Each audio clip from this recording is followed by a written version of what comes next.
শুধু জুলাই নয়, নিজেদের দেয়া ৩১ দফার সঙ্গেও বিশ্বাসঘাতকতা করেছে বিএনপি।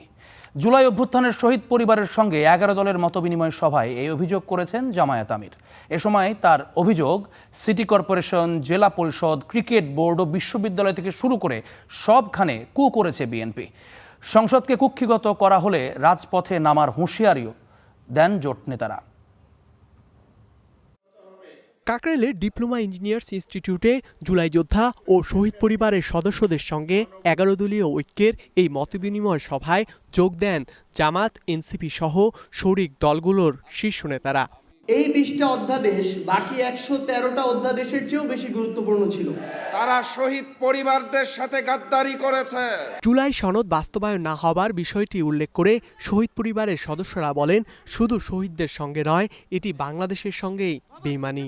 কেউ জুলাই সনদের বিরুদ্ধে গেলে তাদের ছাড় দেওয়া হবে না বলেও হুঁশিয়ারি দেন তারা।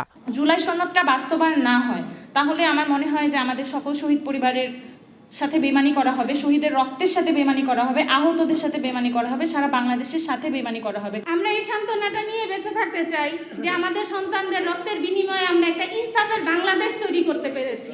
পুলিশ যে হামলা করার চেষ্টা করে, আমরা দেখব কোন পুলিশ আমাদের বুকে গুলি চালায়। বর্তমান সরকার শহীদ পরিবারগুলোর খোঁজ নিচ্ছে না বলেও অভিযোগ করেন তারা।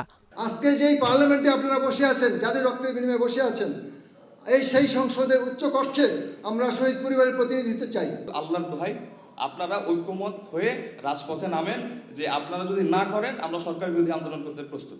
মতবিনিময় সভায় এনসিপি আহ্বায়ক নাহিদ ইসলাম বলেন, আরেকটি গণ আন্দোলন ছাড়া সংস্কার বাস্তবায়ন করবে না সরকার।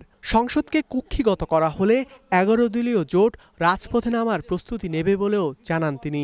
পরিকল্পনা মোতাবেক আমাদেরকে এবার রাজপথে নামতে হবে, কারণ এবার রাজপথে আমরা নামবো ব্যর্থ হওয়ার জন্য না, অর্ধেক সফল হওয়ার জন্য না, সম্পূর্ণভাবে সফল হওয়ার জন্যই আমরা এবার রাজপথে নামবো। সেটার জন্য আমরা প্রস্তুতি নিচ্ছি। সরকারের বিরুদ্ধে অভিযোগ করে জামাতের আমির বলেন, তারা জাতির সঙ্গে প্রতারণা করে তাদের যাত্রা শুরু করেছে। বিএনপি ওয়াদা দিয়েছিল ৩১ দফা সংস্কারের কথা বারবার বলে, এর প্রথম দফাই ছিল সংবিধান সংস্কার করবে তারা। এখন তারা তার বিপক্ষে অবস্থান নিয়েছে। সুতরাং তারা শুধু জাতির সাথে না, তাদের যে সংস্কারের দফা সেইটার সাথেও তারা কিন্তু বিশ্বাসঘাতকতা করছে। সব জায়গায় বাংলাদেশ ব্যাংক থেকে শুরু করে ক্রিকেট বোর্ড, তারপরে জেলা পরিষদ, বেমালুম শুরু হয়েছে বিশ্ববিদ্যালয়, সব জায়গায় এখন কু শুরু হয়েছে। অভ্যুত্থান বিএনপি শুরু করে দিয়েছে। সেই আওয়ামী ফ্যাসিস্ট বাকশালী কায়দায় আবার সেই একদলীয় শাসন বাংলাদেশের জনগণের ঘাড়ে তারা চাপাতে চায়। জামাতের আমির বলেন, বিরোধী দল যতদিন সংসদে লড়াই করতে পারবে ততদিনই সংসদে থাকবে, এর বাইরে ১ সেকেন্ডও নয়। সেই জায়গাগুলোই বিএনপি এখন রেখে দিতে চায়। ধ্রুব ইকরামুল, স্টার নিউজ, ঢাকা।